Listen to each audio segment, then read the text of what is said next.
ఆవకాయ ఆంజనేయ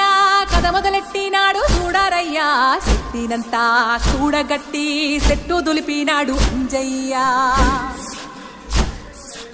ఎర్ర ఛాయ